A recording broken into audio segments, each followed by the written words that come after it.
warahmatullahi wabarakatuh.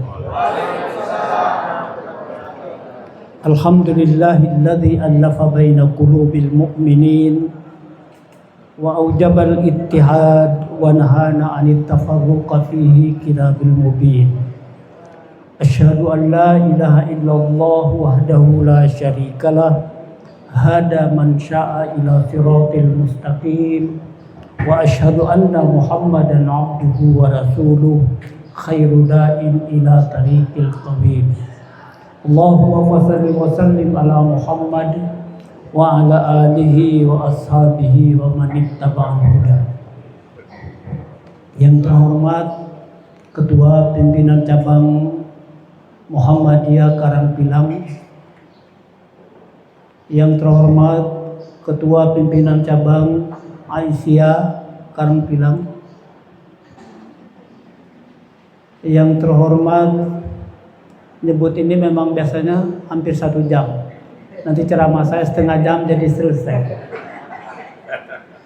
Yang terhormat para pimpinan amal usaha Muhammadiyah secabang Muhammadiyah Karangpilang, yang insya Allah semua kita yang dirahmati oleh Allah Subhanahu wa Ta'ala, pimpinan dan anggota Majelis Dikdasman cabang Muhammadiyah Karangpilang yang saya hormati, Bapak Ibu warga besar Perserikatan Muhammadiyah cabang Muhammadiyah Karangpilang yang insya Allah semua kita juga dihormati. Mohon maaf kalau ada yang belum saya sebut, mohon dimaafkan. Karena kata Bu Mega, kalau profesor lupa itu profesor beneran, yang gak lupa itu profesor bodong. Apa Bu Mega itu termasuk profesor beneran apa bodong, saya nggak tahu.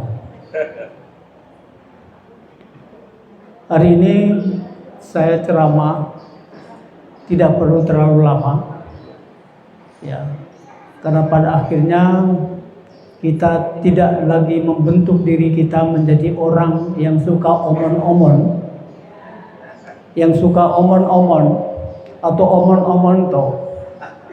Tapi kita juga membentuk kepribadian kita sebagai orang yang sedang mengaplikasikan diri dalam bentuk praktek yang nyata, supaya umat kita secara umum bisa merasakan kebermanfaatnya Muhammadiyah. Bapak Ibu sekalian yang saya hormati, kalau kita berpuasa, kita mengamalkan petunjuk Al-Quran di dalam surat Al-Baqarah ayat 183 ya.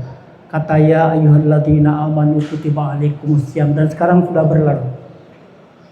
Dan sekarang dalam bulan Syawal, maka merawat keberadaan puasa kita yang membentuk pribadi manusia muttaqin itu ada di dalam Quran surat Al-Munafiqun ayat 9. Menjaga selama 11 bulan itu perawatannya ada dalam petunjuk Al-Quranul Karim surat Al-Munafiqun ayat 9. Ayatnya juga sama. Ya ayyuhalladzina amanu, hai orang-orang yang beriman, la tulhikum amwalukum wala auladukum an dzikrillah wa may yaf'al dzalika faulaika humul khasirun. Jadi orang berpuasa itu tujuan menjadikan manusia sebagai muttaqin yang mulia, ya, yang mulia, yang beruntung. Dan orang muttaqin itu oleh Quran surat An-Naba ayat 31, innalil muttaqina nafaza.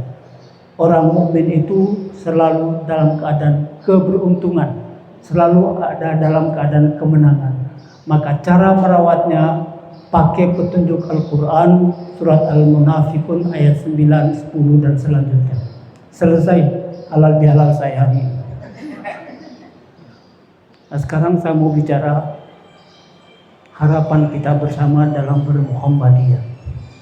Saya sering mengatakan dan bisa diuji dalam bentuk disertasi bahwa kita berjuang mengurus Muhammadiyah melalui pimpinan, anggota, apalagi pada pengelola amal usaha Muhammadiyah.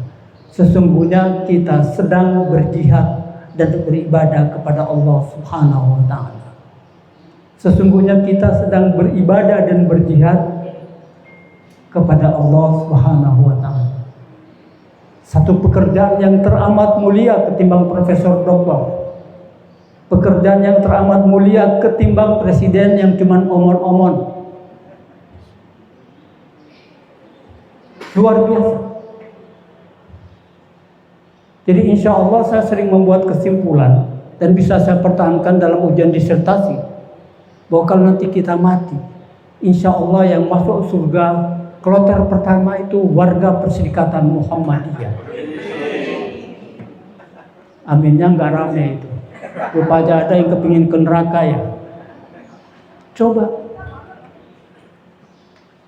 Hari-hari yang diurus itu adalah kepentingan bukan untuk dirinya dan keluarganya, tapi kepentingan umat melalui pengelolaan manajemen amal usaha yang banyak memberikan manfaat bagi umat. Jadi kita ini insya Allah masuk surga kloter pertama. Teman saya yang profesor itu tanya, kapan kami Pak Prof Thohir? Nanti sampean masih tunggu 1000 hari lagi. Kalau kita langsung, gak pakai 1000 hari kan? Telung dino apalagi 7 hari kesuwen langsung masuk surga. Karena apa? Hidup kita ini sudah kita bentukkan menjadi upaya ibadah dan jihad fi sabilillah. Yang di dalamnya ada kemuliaan yang istimewa ketimbang jabatan-jabatan sosial lain yang seringkali juga merusak keberadaan diri kita. Jadi guru itu mulia, jadi tendik itu mulia, jadi pimpinan perserikatan mulia, anggota semua mulia. Karena kita sedang terlibat dalam sebuah wilayah ibadah dan jihad fi sabilillah. Luar biasa. Nah, untuk membuktikan bahwa perjuangan kita yang sedang ibadah dan jihad itu mulia, periksa Quran surat An-Nisa ayat 95. Di situ Allah mengatakan apa? Faddalallahul mujahidina bi amwalihim wa anfusihim 'alal qa'idina darajat. Allah melebih tinggikan derajat orang-orang yang berjuang di jalan Allah dengan harta bendanya di atas beberapa derajat. Bukan presiden, para mujahid, yaitu mereka yang beribadah dan berjihad di jalan Allah. Faddalallahul mujahidin bi amwalihim wa anfusihim 'alal qa'idina darajat. Semua tafsir mengatakan dengan redaksi yang berbeda tapi kesimpulannya sama.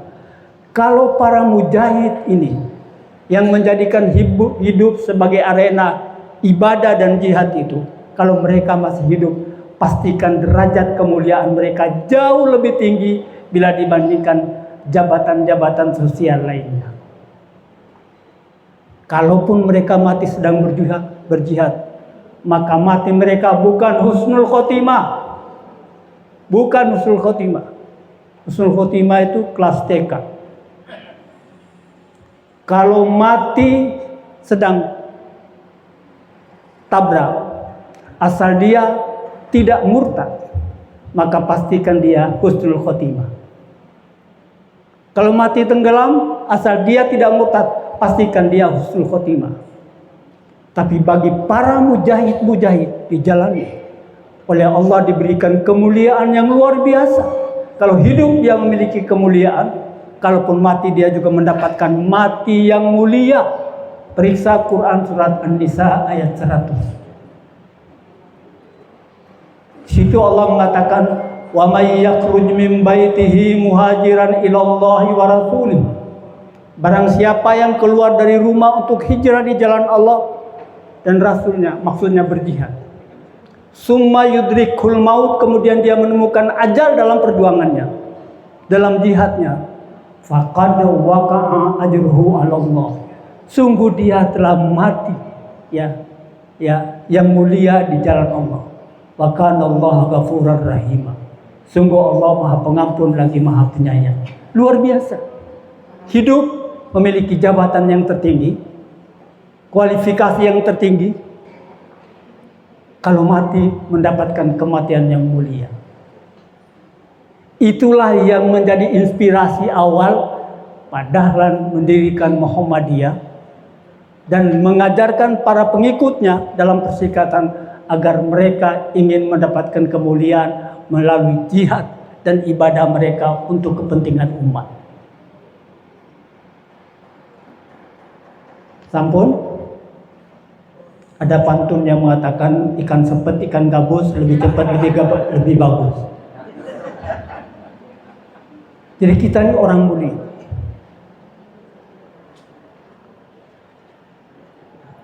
Orang mulia.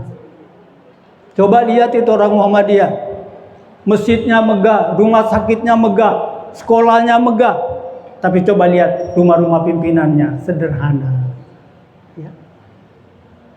Hidup mereka pertaruhkan untuk ibadah dan jihad fi sabilillah. Itulah makna hidup yang sebenar-benarnya. Karena itu Bapak Ibu guru semuanya yang saya hormati khususnya, kalau kita beribadah dan berjihad fi sabilillah, apalagi diniati untuk mencari ridha Allah, dapat dua, ya, dapat ajrun dan dapat ujrah. Ajrun itu artinya pahala yang tidak bisa ditebus dengan honorarium. Yang kedua dapat ujrah, juga honorarium. Tapi kalau diniati hanya sekedar mencari ujrah, ya dapat ujrah saja tapi ajrun enggak dapat. Kasihan. Nah, orang-orang begini ini menurut saya duluan masuk neraka. Karena enggak punya modal sosial. Enggak punya modal spiritual.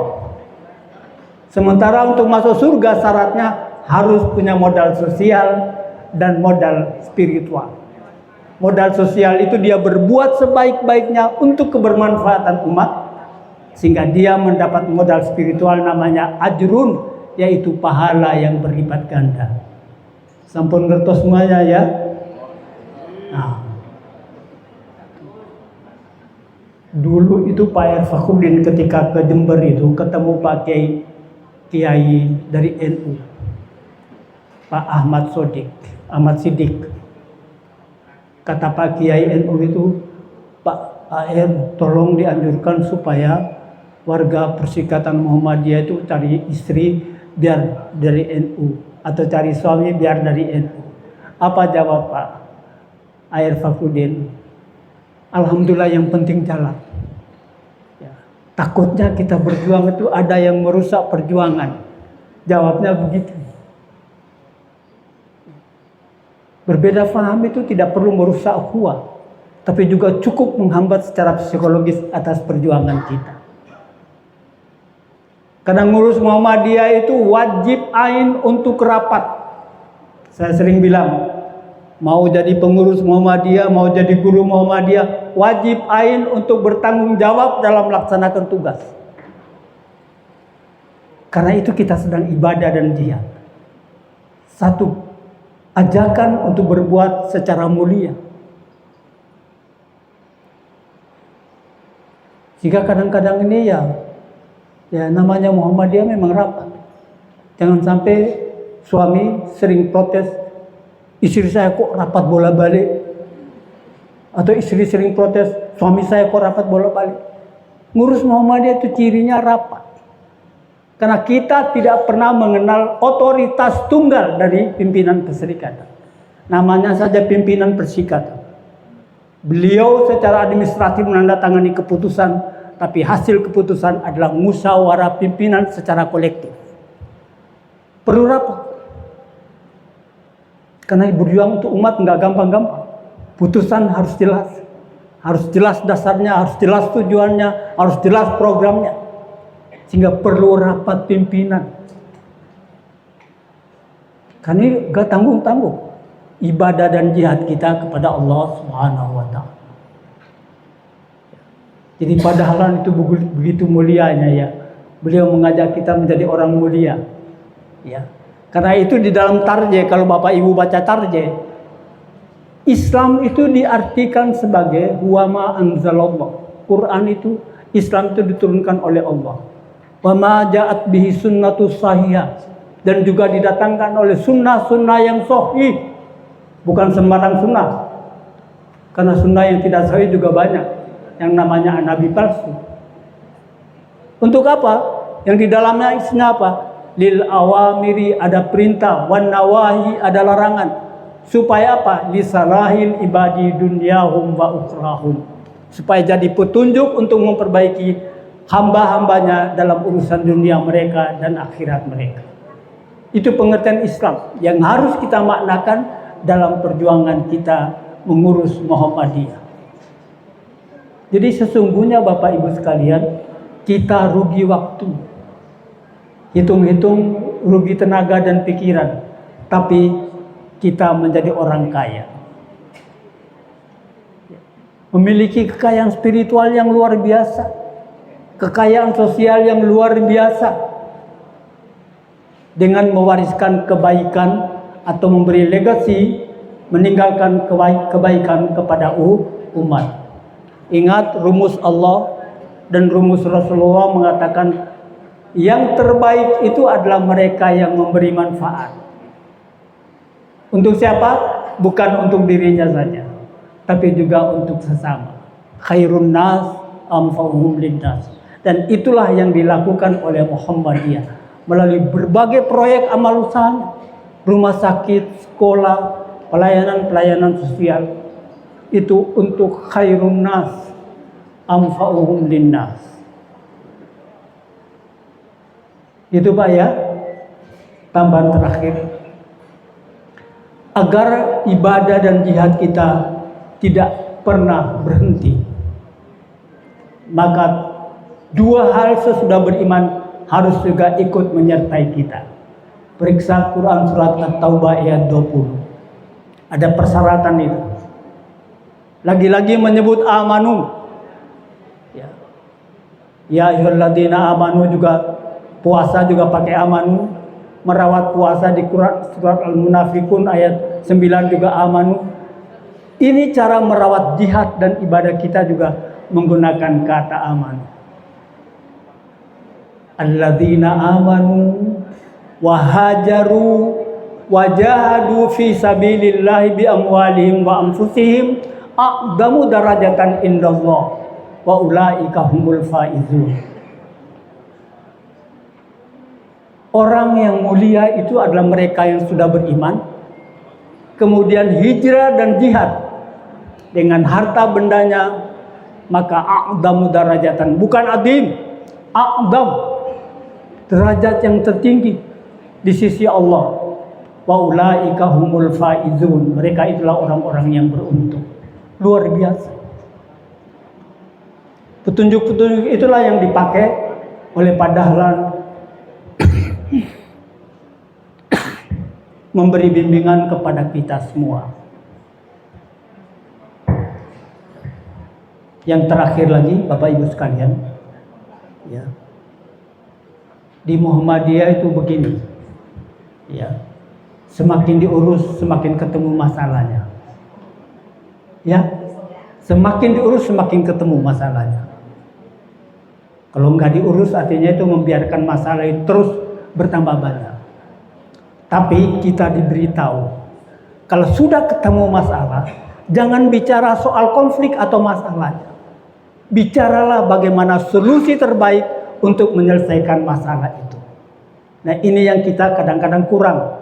Sehingga masalahnya mestinya kecil menjadi memperbesar karena orang-orangnya membicarakan soal konfliknya, tidak membicarakan soal solusinya. Namanya yang ngurus itu manusia.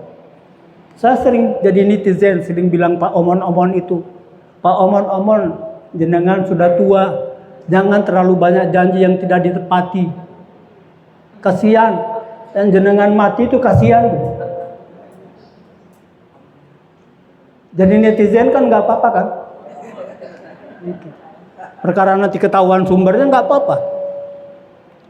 Buktikan.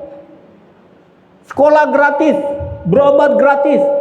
Pertanyaan saya, mana itu? MBG yang menjadi sumber racun malah dibesar-besarkan. Buktikan. Karena di dalam Islam itu tidak hanya disuruh beriman, tapi beramal saleh. Aplikasi nyata sesudah menjadi orang beriman. Bukan janji aja. Tapi kita bersyukur punya presiden yang suka omon-omon ya.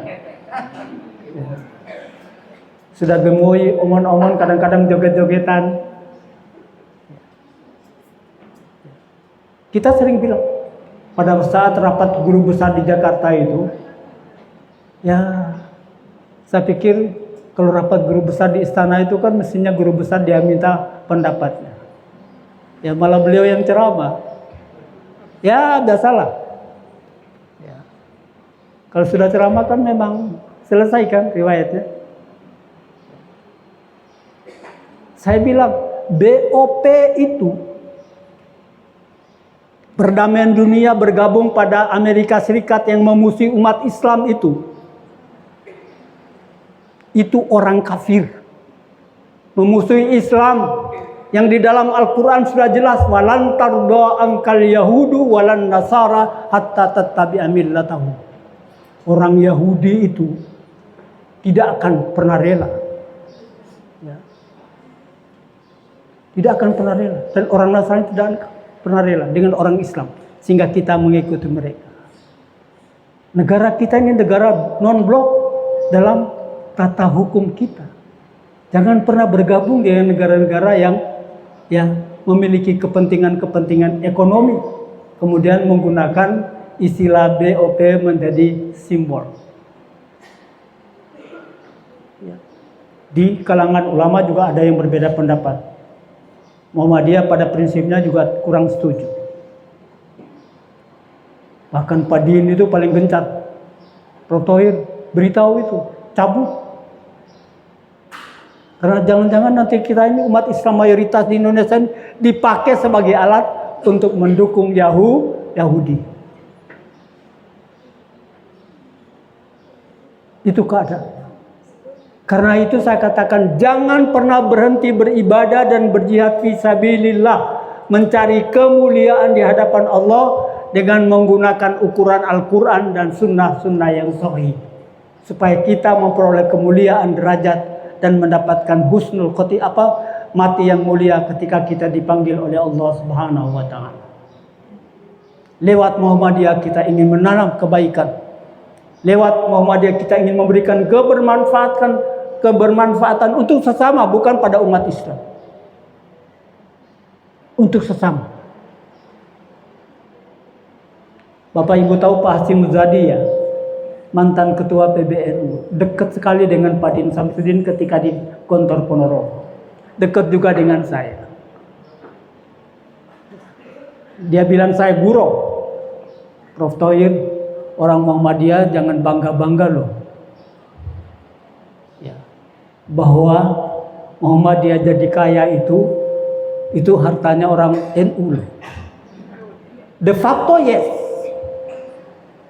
Secara fakta iya. Semua perguruan tinggi kita banyak putra-putri Nahdlatul Ulama. Apalagi di rumah sakit. Iya. Tapi saya bilang Pak Kiai, jenengan yang bayar, kitalah yang membuat cerdas. Kata beliau, melawan Muhammadiyah nggak bisa itu. Kan cerdas itu jauh lebih mahal kan daripada uang. Tapi itu pun saya guru dengan beliau. Jenengan yang bayar, kita menyediakan sarana dan pendidikan untuk mencerdaskan putra-putri Nahdlatul Ulama. Wah, saya kalah 1-0 kata beliau. 10 rumusan kepribadian Muhammadiyah dalam muktamar ke-35. Nomor 2 diantaranya saya hafal. Memperbanyak kawan dan mengamalkan ukhuwah Islamiyah. Itu nomor 2. Nomor pertama, beramal dan berjuang untuk perdamaian dan kesejahteraan. Nomor 2, memperbanyak kawan dan mengamalkan ukhuwah Islamiyah. Itu menjadi kepribadian Muhammadiyah. Karena kita mengamalkan innamal mu'minuna ikhwah. Fa aslihu baina akhawaikum, sambung tangan dalam persaudaraan. Fattaqullaha la'allakum turhamun, supaya kamu mendapat rahmat sesudah kamu bertakwa. Karena itu jaga ukhuwah sebagaimana harapan Pak Ketua kita tadi.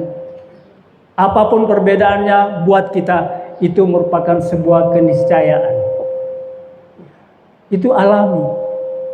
Tinggal kita merespon. Cuman saya menjadi wakil ketua umum Majelis Ulama Jawa Timur agak tersinggung. Namanya manusia tersinggung kan boleh ya. Tapi tidak boleh mendendamkan ketersinggungan dalam bentuk omongan dan perbuatan-perbuatan itu. Saya menyesal Pak Kiai Khalil Nafis itu. Kok muni haram itu loh. Saya kadang-kadang tanya, lah sampean itu baca Undang-Undang Dasar 45 pasal 29 ayat 2 apa enggak? Di pasal 29 ayat 2 itu negara saja menjamin kemerdekaan dan kebebasan beragama. Negara saja menjamin. Kok sampean ngotot itu loh. Itu kan menentang Undang-Undang Dasar 45. Tapi ya begitulah. Nah kita ini jangan sampai ikut merusak persaudaraan. Pegel boleh, tapi sampaikan pegel itu dalam bentuk ya omongan-omongan yang santai. Supaya mereka juga tahu. Saya bilang sama teman-teman Nahdlatul Ulama, ya kiai kita ini belum baca Undang-Undang Dasar khususnya pada pasal 29 ayat 2. Kalau dia baca itu dia nggak berani buat pernyataan. Apalagi cuma pernyataan Majelis Ulama mengharamkan yang berbeda itu. Negara menjamin. Negara nggak berani mengatur orang beragama. Menetapkan satu Ramadan, satu tahun itu bukan persoalan politik, persoalan agama yang diawali dengan saintis ilmiah, dengan perhitungan-perhitungan matematis yang matang, lalu membuat kesimpulan. Dan itu ratusan tahun kita sudah tahu. Nah sampai ngotot haram. Tapi kalau salat duhur nggak ngincang matahari, lihat jam berapa ya? Jam itu hisab melalui perhitungan. Penetapan waktu duhur jam sekian lewat sekian itu hisab. Bukan ru'yat, ru'yat sampai ngincang matahari. Itulah keadaan-keadaan kita yang kita lihat. Dan kita ingin minta supaya Pak Presiden turun tangan mengatasi konflik-konflik yang terjadi di kalangan internal umat Islam. Jangan pernah berhenti membiarkan itu. Karena itu lama-lama menjadi bara api. Tapi di Jawa ini saya salut. Sudah masuk jurang, jatuh di jurang, alhamdulillah saya selamat. Sudah masuk, sudah jatuh di jurang, alhamdulillah masih selamat.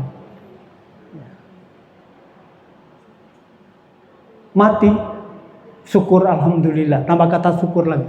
Loh kenapa? Dulu itu kalau nggak mati suka mengganggu kita. Sampai mati pun disyukuri. Tapi kalau di daerah saya, sama Pak Kepala Sekolah kita, ini kan dulu satu negara dengan saya ya. Cuman setelah dijajah oleh Portugal itu ya berbeda. Beliau satu negara, saya satu negara. Dulu namanya Timur Timur, sekarang jadi Timur Leste setelah dijajah oleh Portugal. Kalau di sana nggak pakai macam-macam.